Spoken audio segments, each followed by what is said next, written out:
Karam Lokashankaram Apara Karunasindham Jnanadam Shantarupinam Sri Chandrasekhararam Pranamani Mudanparam Adandevasi Varyancha Jeevotcharnakaskaram Sri Jendra Gurum Pujyam Pranamani Mudanvaram Tatantasavyapraptam Sanyasam Sumahamatim Namami Shankararambam Shivijendra Saraswati Sadashiva Samarambam Shankaracharya Mukyamam Asmatacharya Paryantam Vande Guru Parampara. Swastivakam. Om Shri Kanchi Kamakoti Pithadipati Jagadguru Shri Shankaracharya Shri Karanayo Shri Pranama Shri Gurubhyo Namaha Shri Mahatripura Sundari Sameta Shri Chandramaulishwaraya Namaha Muktasri Malakila Bhumandalalankara Trayastram Sakodi Devata Devita Shri Kamakshi Devi Sanata Shri Made Kamranata Shri Mahadevi Sanata Shri Hastigirinath Sakshatkara Paramadishkana Satya Pradhanamangita Kashi Divya Kshetre Sharada Mata Sustitam Akulita Sadarsa Madhurya Kamalasana Kamini Thammilta Sampulta Mallika Malika Nishchandama Karandachari Sauvastika Vangnigumba Vidrumananda Tundinida Manishi Mandalana Anavarata Dvaita Vidya Vinodadikana Nirantaralankriti Krita Shantidanti Bhuvna Sakalavon Chakra Padishthavaka Shri Chakra Padishtha Vikhyadaya Cholankritana Nikila Pashanda Shanda Kantakotpadanena Vishadikrita Veda Vedanta Marga Shanmada Padishthavakacharyana Srimad Paramahamsa Parivrajakaacharya Vidya Shri Jagadguru Srimad Shankara Bhagavatpadacharyana Adhisthane Simhasana Vishikta Srimad Chandrasekhara Saraswati Samyamindrana Antevasi Vidya Srimad Jendra Saraswati Sripadana Adandevasi Vidya Srimad Shankara Vijendra Saraswati Sripadana Ancha Saranan Harinayo Saprachayam Chandri Bandhancha Namaskurmaha. Hari Om. Swagatam. With the grace of the Veda Mata, Maharishi Vedavyasa and the divine blessing of His Holiness Kanchi Shankaracharya, Pujya Sri Shankara Vijayendra Saraswati Swamigal, Kanchi Kamakoti Seva Foundation, Midwest Chapter, welcome you all to the annual Kritika Mandala Veda Parayana. This year is also a unique year, being the 500th Jayanti of renowned Advaitin Sri Sri Appaya Dikshita. We are extremely blessed and honored to start this year's Mandala Parayana and welcome Brahma Shri Dr Ranganji Ramakrishnan, who will be doing a pravachanam on Dharma in the light of Vedas. We have a two-part program.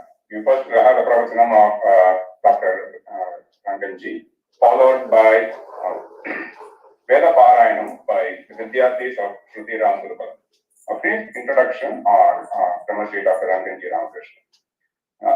Brahma Shri Dr Ranganji is the founder president of Web of Life Makers, which is a movement which conducts Vedic workshops and personality development programs synthesizing Indian philosophies and values.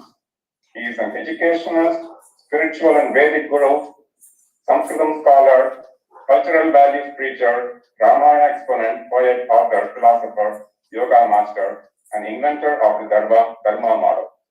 He is also the founder of the Shruti Ram Gurukulam, Desh, Bangalore, India, charitable school of Vedic studies on and Samadhi. The uniqueness of this Gurukulam is that the students are not only taught the traditional Vedic chanting, but are also taught the meaning and interpretation of the same. The medium of instruction and students' day-to-day communication is in Sanskrit. Brahma Shri Dr Ranganji is also the administrator of Vidyavati Veda Pathashala in Faizabad, India. He has published several papers on topics to quote a few effects of yogic education system and modern education system on sustained attention, effects of yogic education system and modern education system on memory, planning ability improves in a yogic education system, and comparative study of the main teachings of Sanatana Dharma, the doctrines of Christianity. Without much ado, welcome Brahma Shri Dr Ranganji Ramakrishnan to start the question. Hari Om. Paraspara tapassampat palayita parasparau prapancha mata pitaro pranchau jayapatistu maha amari kabari bhara bhramari mukhari kritam duri karotu duritam gauri charana pankajam.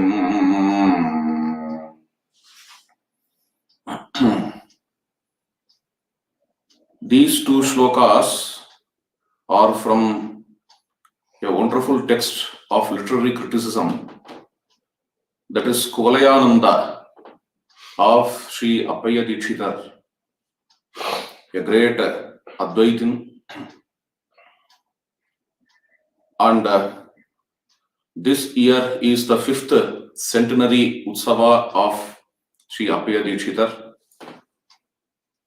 and our Kamchi Kamakoti Seva Foundation is celebrating that Utsavam also with Kritika Mandala Veda Parayanam.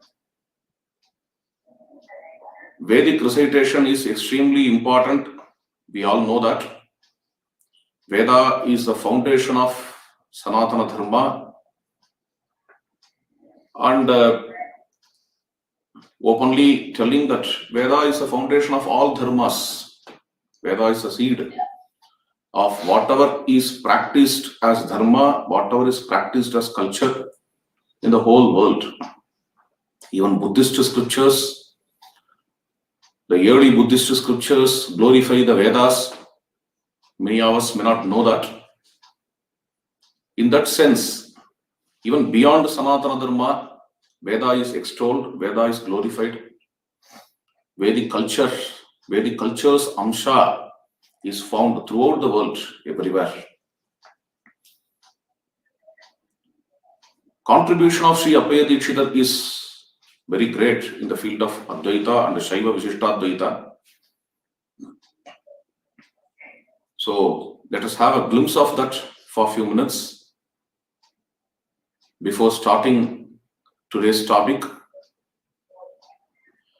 There is a very nice stotra stuti literature of Sri Appaya Dikshithar, that is Atmarpana Stuti. He composed these shlokas when he was not in the normal mood. There is one fruit called Umattangai, what we call in English as thorn apple. Once he happened to take that, if somebody takes that for a few minutes, he will remain in an abnormal mood, in a maddened mood. He wanted to test himself. Always unconscious mind is ugly. So many dirts are within us. We don't know. We think that we are great, we are pure, just by seeing our conscious mind. In Freudian psychology, they call this unconscious mind as dirty. Imprints in unconscious psyche are not good. So, if we take Umattangai, those unconscious imprints come out. We will lose our balance. So many unethical, immoral feelings, thoughts, instincts in us, selfish instincts and imbalanced instincts, all those things will come out from us. So once Dikshithar thought, let me test myself. Taking this Umattangai, we will see what is going to happen. What are all the unconscious feelings we have in us? So this is a self-test conducted by himself. He asked his disciples to note down the things which he renders at that time, which he talks at that time. Then he took that fruit. At that time, from his unconscious mind, he poured this Atmarpana Stuti. Even in his unconscious mind, he is pure. That's a very interesting thing. He did not have mala, he did not have dirt. Even in his psychological imprints, in his shadow part of personality, it is called as shadow in psychology. They say persona, the two dimensions they say in psychology. One persona, another one shadow. Shadow is the dirts which we are hiding in our unconscious mind. Persona, outside which we are showing to the society. Society demands us to show the nice parts of us. So we are showing. This is called as superego in psychology. But within, we have many dirts. This is what Freud views. But what Vedanta says is, even beyond or behind this dirts part of our mind, there is a hidden purity through which we can cleanse all these dirt parts of our mind. The unconscious mind can get cleansed by this core of our own personality. Core is nothing but self, Atman. Through the purity of this Atman, we can cleanse all adjuncts. Atmana vindate viryam vidyaya vindate amrutam, says Kenopanishad. The viryam which is derived from Atman can demolish all the evil thoughts, evil forces, vasanas, imprints, samskaras. This aspect is not unfortunately dealt by the modern psychology of Sigmund Freud. This is unique to our own Shastras, Yoga Shastras, Vedanta Shastras. Don't think yourself to be impure. Don't think that our inner self, our unconscious mind is filled with dirt. Yes, it is. But even beyond that, this unconscious mind is not our core nature. Even beyond that, there is purity of ourself from which we all are born. Amrutasya putraha. We are the children of immortality. So that purity can cleanse everybody. And that purity is our dharma. Dharma means core nature. There is a difference between ethics and dharma. Dharma cannot be translated in any Western languages, I think, in my knowledge. We may translate the word dharma as ethics, morality, law, constitution, everywhere it fails, religion. Dharma is dharma. Therefore, in English dictionaries, Oxford Dictionary, Cambridge Dictionary, everywhere, they took the word dharma, that's all. They did not translate. Dharma is an Indian word. It is incorporated in English language, that's all. Yoga, dharma, these words cannot be translated. So, what's the difference between ethics and dharma? Society imposes upon us some value. Society demands from us to behave in a particular way, and that is ethics, that is morality. Dharma is something different. Dharma is our own core nature, it is not imposed. If we remove all imposed things from us, then you see their dharma. And that dharma is dealt in the Vedas and Vedanta. Upanishatsu dharmaha tadatmani nirate ya Upanishatsu dharmaha te mai santu, te mai santu. This is a very important mantra from Samaveda. Dharmas which are found in Upanishads, may they be in us, may they be within us. This is what this mantra prays. So Upanishads deal with dharma. What kind of dharma Upanishads talks about? Dharma is the basic qualification for learning, getting jnana. Upanishadic dharma.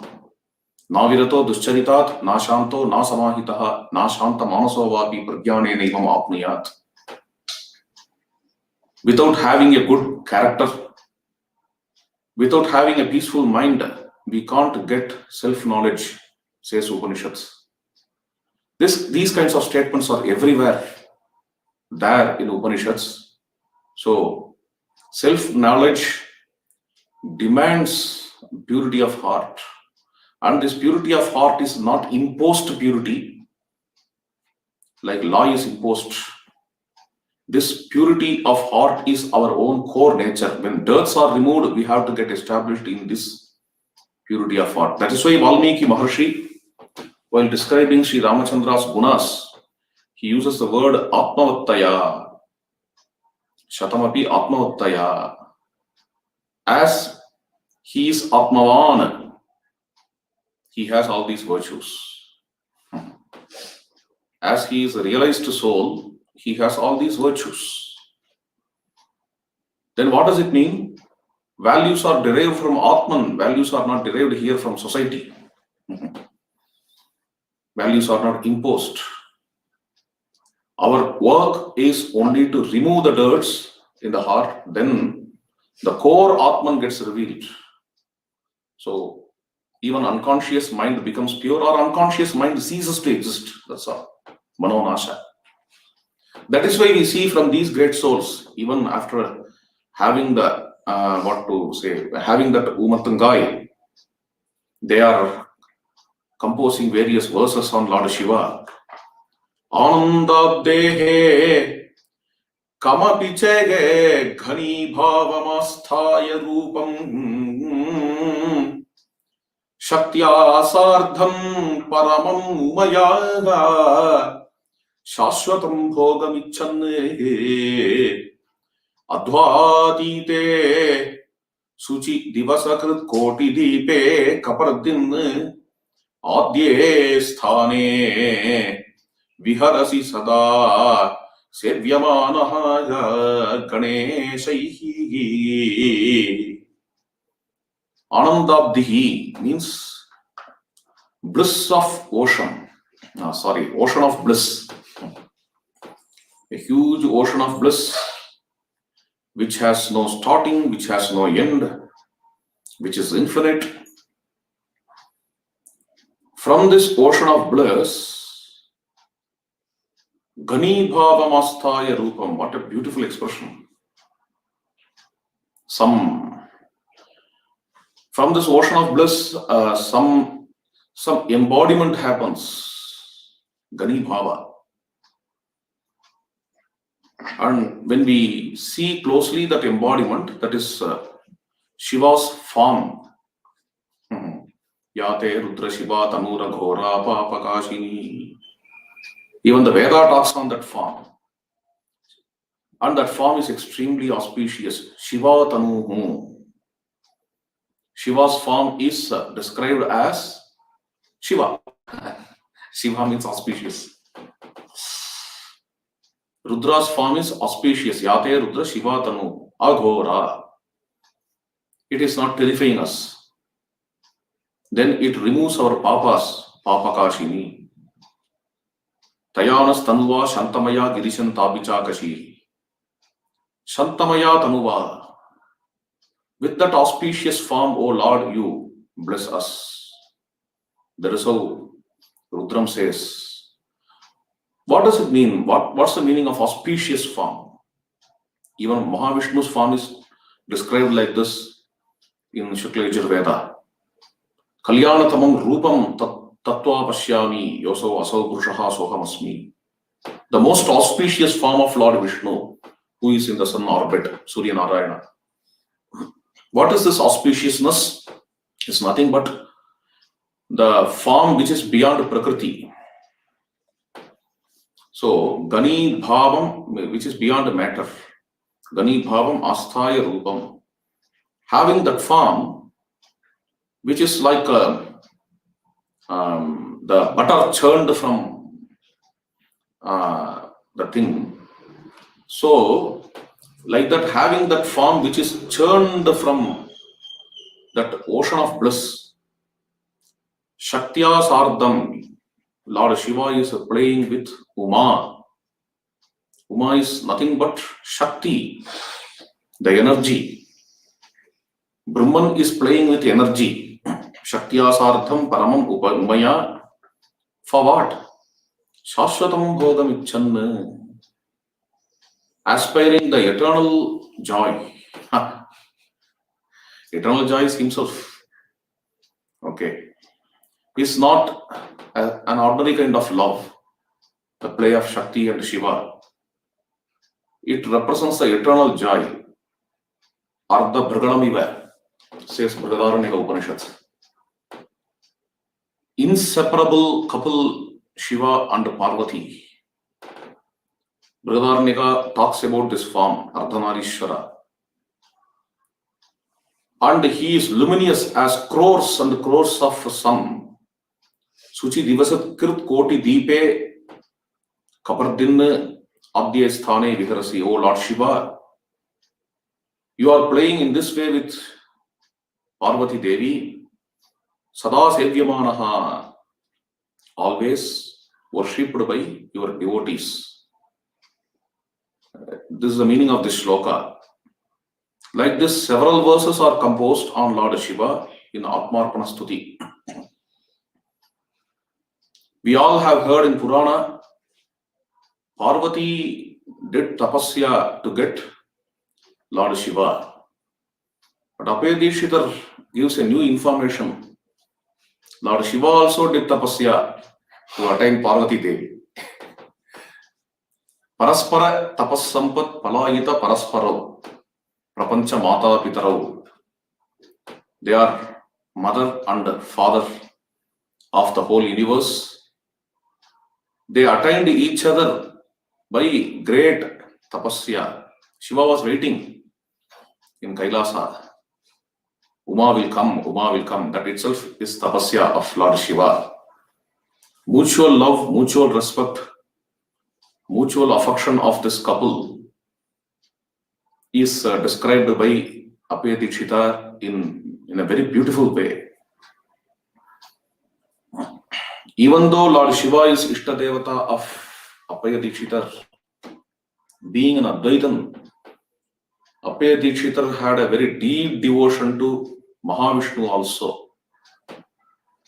His compositions of Lord Narayana are great. I just want to share a shloka from Varadaraja of Sri Apayadikshita.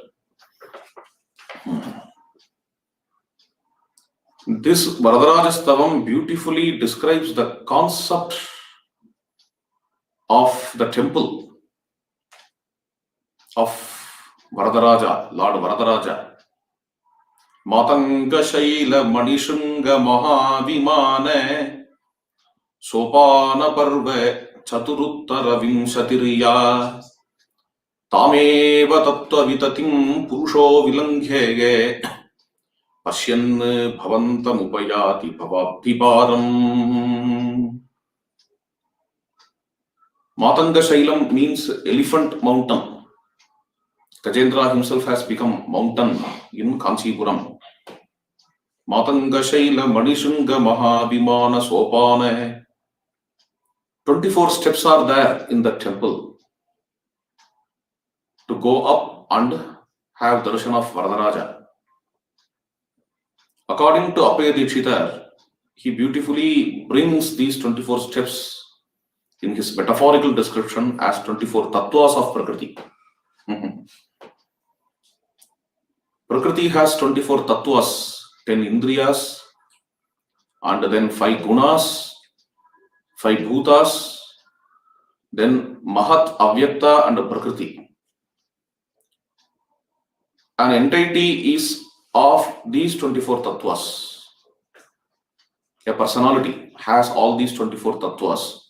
Just with all 24 tattvas, one doesn't become a personality. A very important thing is the 25th one, which is completely different from all these 24 tattvas.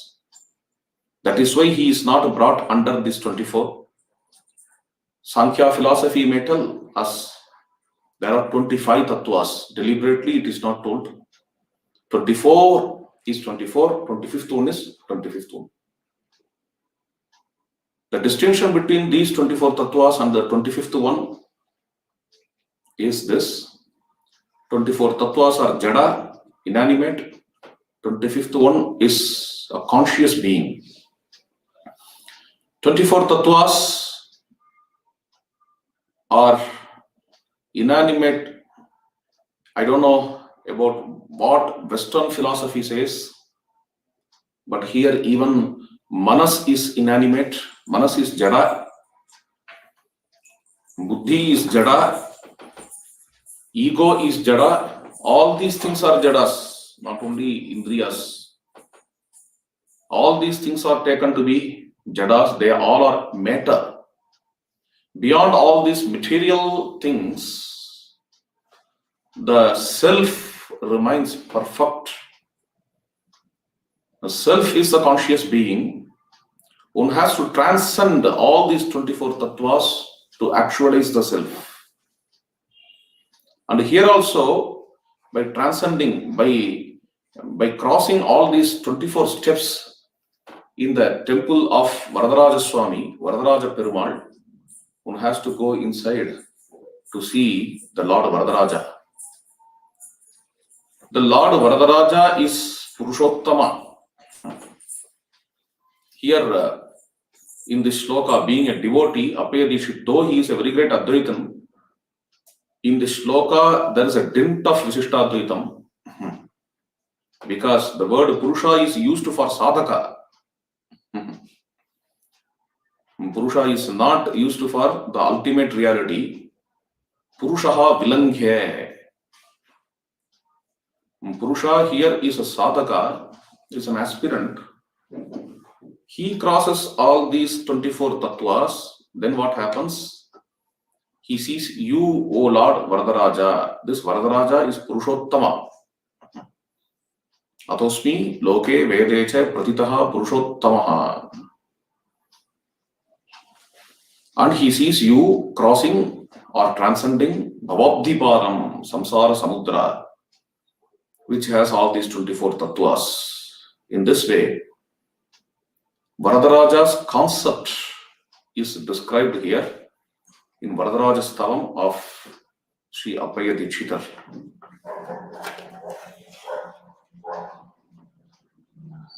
Before starting this talk, it's a great blessing that I got Srimukham from Kanchi Kamakoti Peetham. Today morning, I just want to share this with all of you. With the divine grace, with the compassion of the divine, a work in Sanskritam called Dhuni Deepika was written on the Vedas. So we went to Kanchipuram requesting Swamihal for a Srimukham for the text. And today, before sitting for this lecture, I was just browsing, and it's a very great blessing that it's a Subha Suchanai. Before giving this talk, we got this Kanchi Kamakoti Peetham's Srimukham regarding that text about the Vedas, the explanation of several mantras of the Rigveda. We got Srimukham from that. So with its remembrance, let me talk few words on Dharma in Vedas. We all know that Veda is the greatest pramana of Dharma. There are several pramanas for Dharma. Veda is the best pramana of Dharma. Even if Smritis contradict with Vedas, it is a Veda which has to be taken in our life. Shruti Smriti Virodhetu, Shrutireva Gariyasi. Sanatana Dharma may have several paths, like Shaivam, Vaishnavam.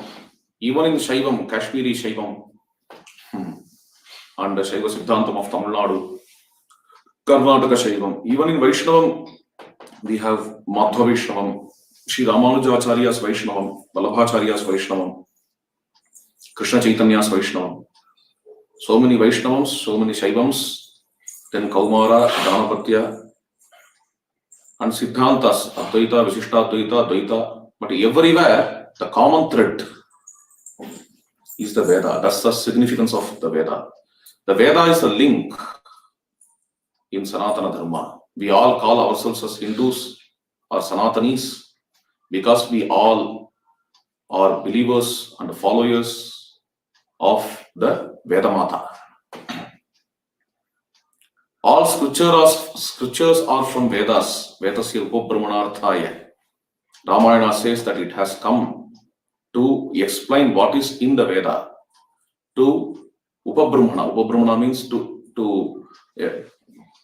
give an explained explanation, expanded explanation for the Vedic literature.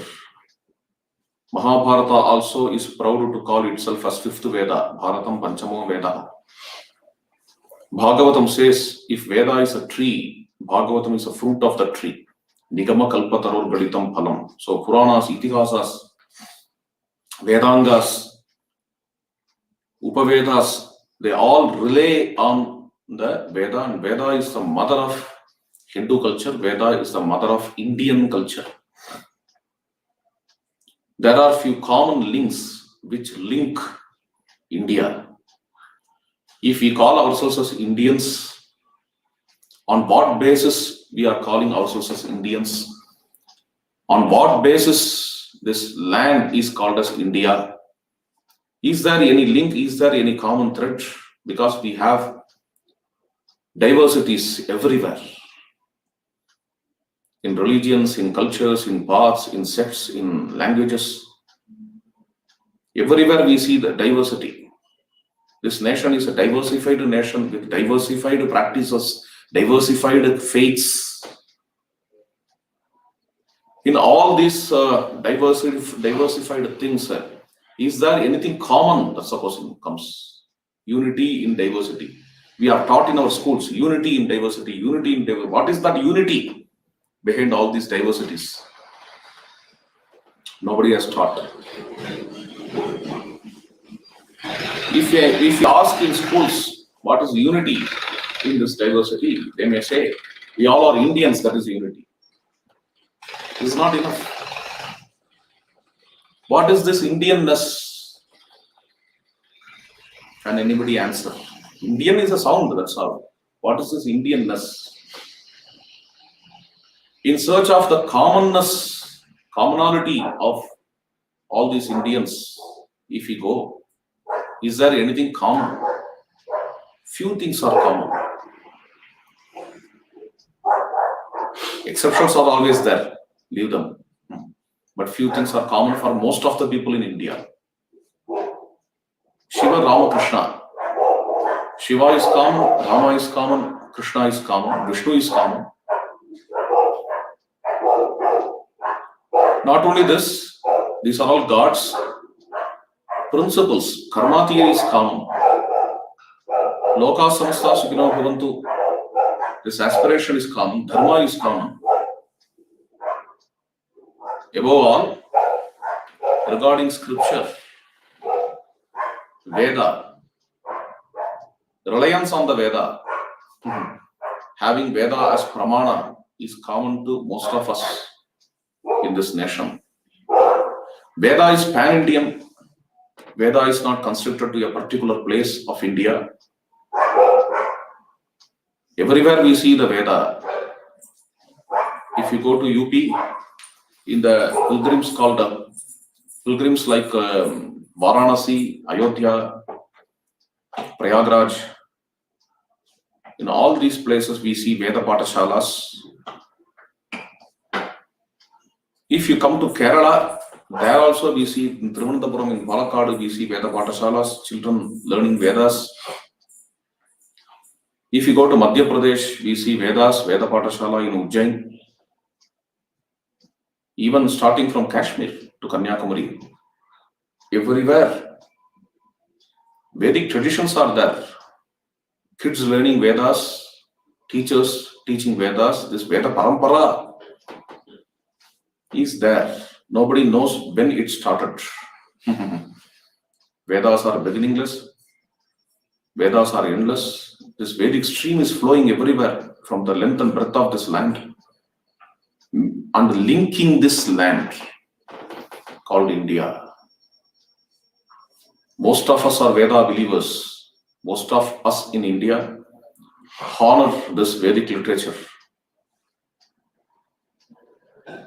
And whenever this Veda Parampara is about to diminish, great souls like Mahabharata comes and re-establishes.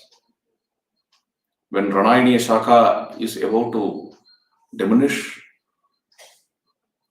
when Talavakara Shaka, Jaiminiya Samaveda is about to get extinct, the great souls like Sri Mahabharata comes to that village and he again, as if renovates that Shaka of the Veda we see. And likewise, like this, we see everywhere this Vedic stream.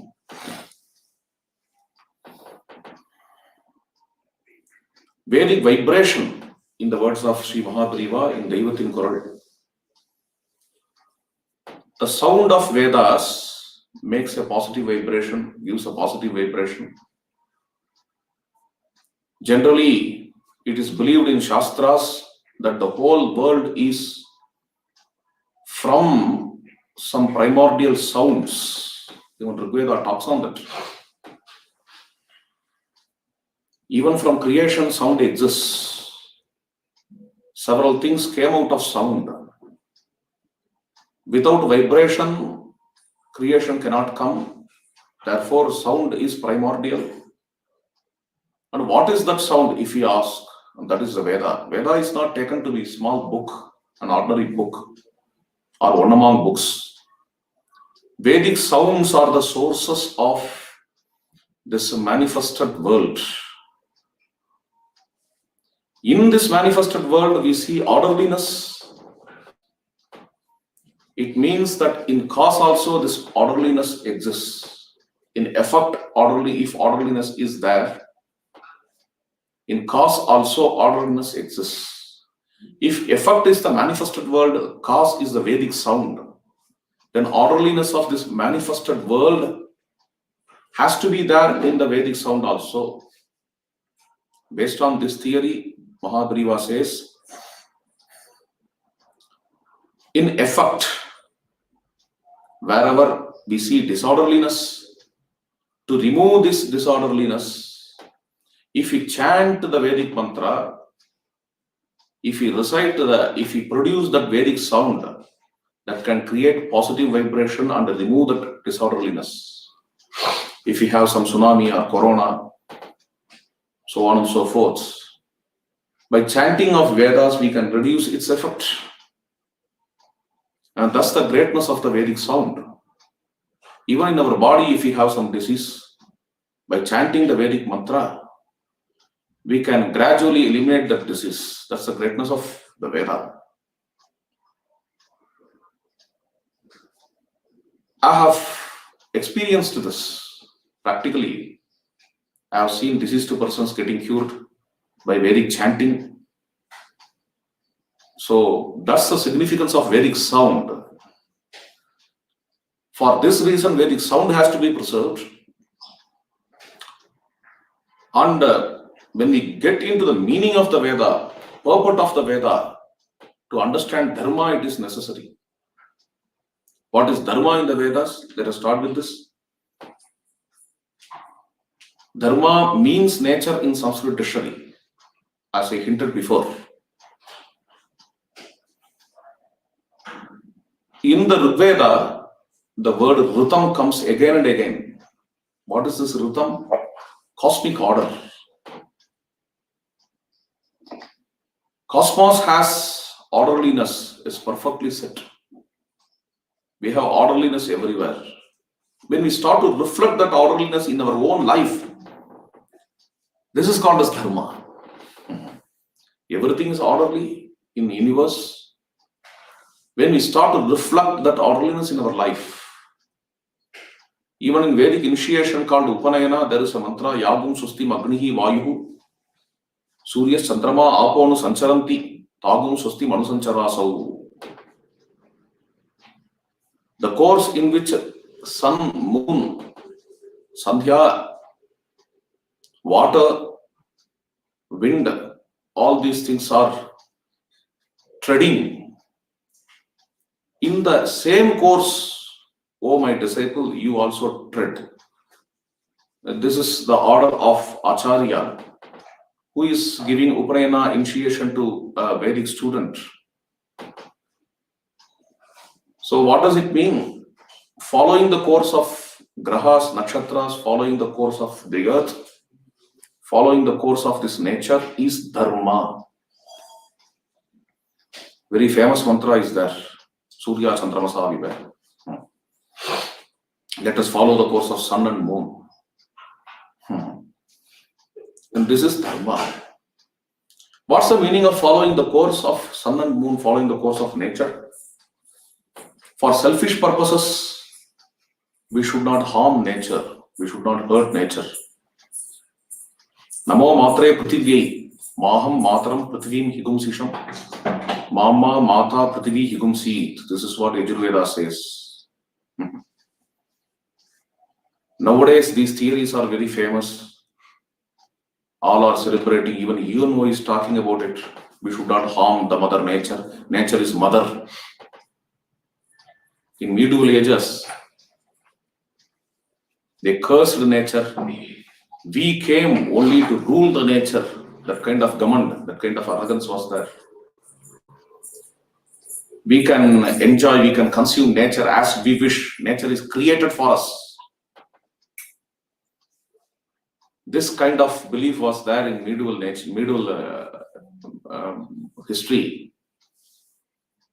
But now they are slowly recognizing that nature has to be honored, nature has to be respected, nature has to be seen as mother. Those theories are gone. Don't worship creation, worship creator. Rigveda says even the creator worships creation. Hota Juhvat, Vishwakarma Sutta. Creator, after creating this world, like an architect, after creating Shilpa, after creating the architecture, he sees a divine in that Shilpa and he worships that Shilpa. In the same way, Vishwakarma, the ultimate Lord, in Rigveda, Vishwakarma means ultimate Lord. Not the popular Vishwakarma of Purana. Vishwakarma, the ultimate divine, after creating the world, he performed a yajna for that creation. He worshipped that creation because Tatsrishta Tadeva Anupravishat. It is the divine. Here in Sanatana Dharma, divine not only creates, but also enters into the creation after creating it. So the very creation is not just created by God, but manifestation of that God. That is why, having this science behind our culture, we worship the things which we have in the creation.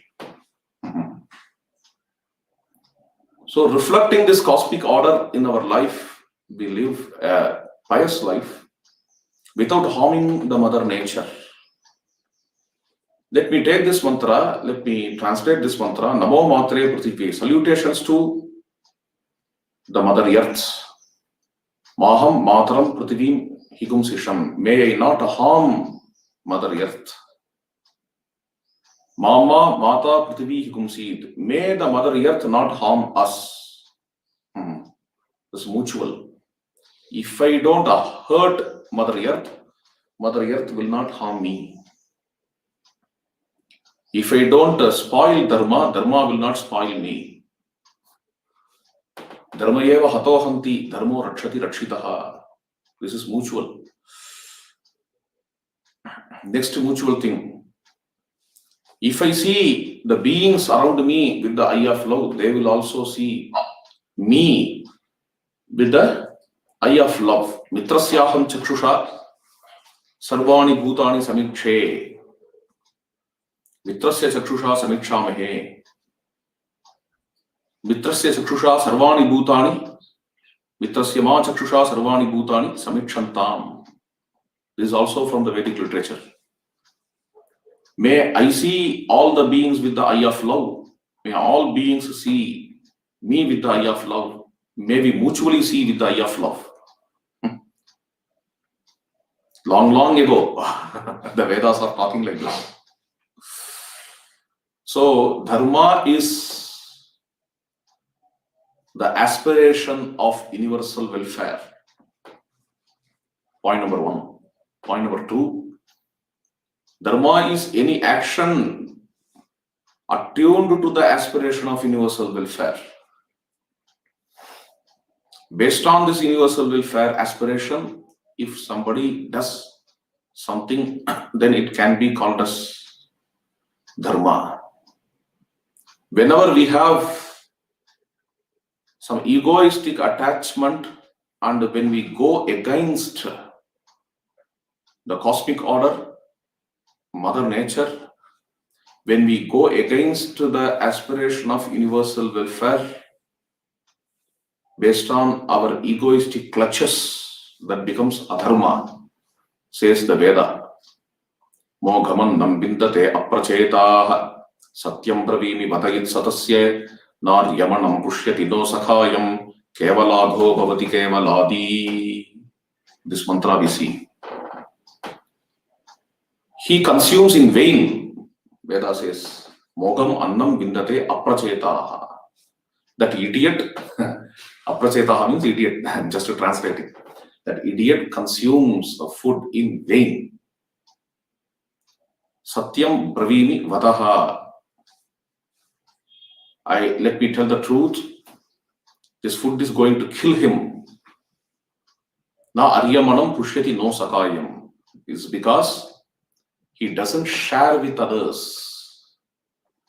He is not sharing that food which he is consuming with the great souls, with the equals, and with his friends, and with his servants.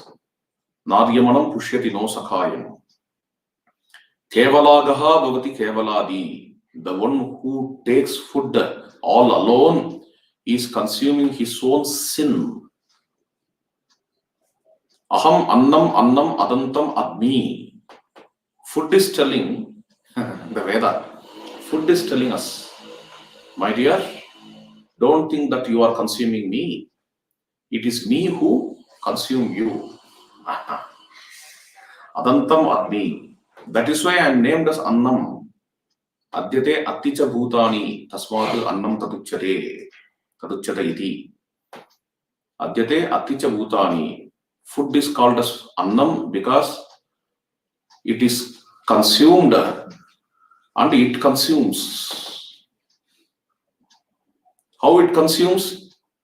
If I have selfish tendencies and if I have grabbing tendency, if I have devouring tendency, then the food which I consume is consuming my body, my mind. My life is getting spoiled. If I honor that food, I have to share that Anna is also a Devata in Rigveda. I have to share this Annam with all others. Then only I can live a peaceful life. Here, I am committed. I am indebted. The concept of debt comes here. Yajna is only to get relieved from the debt which we have to the beings around us. 5 kinds of debts which the Veda is talking about. One Devaruna, we are indebted to Devas. We are not islands. One may say, I will not work for society. I neither harm anybody. I just eat and drink and I sleep. That is my life. I am not a sinner. But the Veda says, just eating and sleeping itself is a sin without contributing anything to society. Because I am taking others' help, I am not helping others. This is not fair. I have to serve others. Everywhere I am indebted. Early morning I have milk. My mother or my wife is giving milk. I am indebted to them. Milkman is coming with milk. I am indebted to that milkman.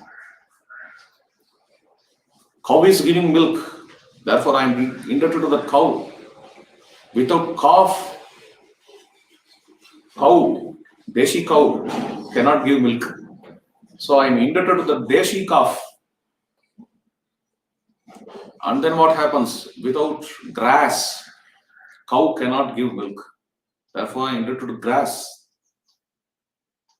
Without raining, grass cannot grow. Therefore, I am indebted to raining. Without Agnihotra, raining is not timely. Therefore, I am indebted to Agnihotra. And Agnihotris, just by having a cup of milk, I am indebted to all these beings. Am I thinking of all those things? I am taking just this milk, becoming a drohi. If I don't think of all these things. In every walk of our life, if we become indebted to something, therefore we have to get relieved of these debts. How? We are indebted to gods. For that we worship to get relieved of that debt. This is Deva Yajna. We are indebted to Pitrus, means because it is they who gave us to this world. Our own forefathers and parents, they grew us. Whatever culture we have now, all these are from them. Therefore, we are indebted to them. Therefore, we do Shraddha, we do Tarpana, we take care of our living parents, and we grow our children in the path of our parents and forefathers. All these things are Pitru Yajna. Then Brahma Yajna. We are indebted to seers, rishis. So, to get relieved of this, we are chanting the Vedas. Above all, Manushya Yajna. We are indebted to the fellow men. Therefore, we are at service of those fellow men. With this, we get relieved of the debt of Manushyas. We are indebted to Pashus, animals and birds. To get relieved of that debt, we are serving animals and birds. That is how the whole Panchamaha Yajnas are designed for us by the Vedic literature itself. And then, let me conclude with a very nice thing. Sanatana Dharma is these 5 Mahayajnas, Pancha Mahayajnas. These Pancha Mahayajnas are taught to us by our mother. When a mother is feeding a child in our culture, what she says, she is feeding. A child resists. Child is not. Why child is resisting? Child is not happy to take the food all alone. It's getting bored for the child to take all alone. So the child wants others also to share this food. So Dharma, nature, it is the child's nature. Recognizing child's nature, somehow to feed this food, what mother says, Umachiki Uruva, that is Deva Yajna. Appa Kuruva, Amma Kuruva, Tata Kuruva, Partiki Uruvai, that is Pitru Yajna. Then friends are standing there with that child. Kupan, Supan, Kupana Kuruva, Supana Kuruva, this is Manushya Yajna. Then what happens? A crow is coming, Kaka Kuruva, Toto Kuruva, this is Bhuta Yajna. If somebody asks this question, what is Sanatana Dharma? If somebody asks what is Islam, then they say Namaz, Hajj. 5 elements are there. The same way, Sanatana Dharma, 5 elements. Sanatana Dharma also can be well defined. 5 elements, 5 yajnas. What are those 5 yajnas? You just tell them. Umachi ki urva, Tata ko urva, Paati ko urva, Appa ko urva, Amma ko urva, Kuppanu ko urva, Suppanu ko urva, Kaka ko urva, Toto ko urva. This is Sanatana Dharma. This is the essence of what our mother teaches us while feeding. This is the essence of Dharma. With this, let us conclude. Sarve bhavantu sukhinah, sarve santu niramayaha, sarve bhadrani pashyantu, ma kaschit dukhamapniyat. Dhanyawadaha.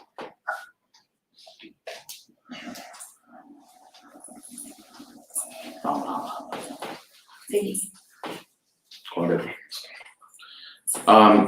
Next in the session will be Veda Parayanam of Gurukula children, Shrutirama Gurukulam children.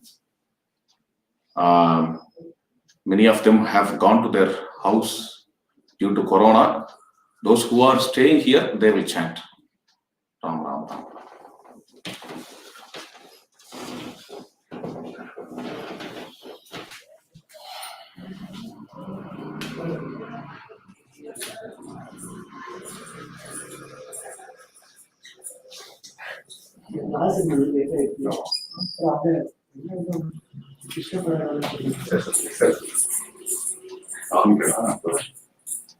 Fifteen minutes.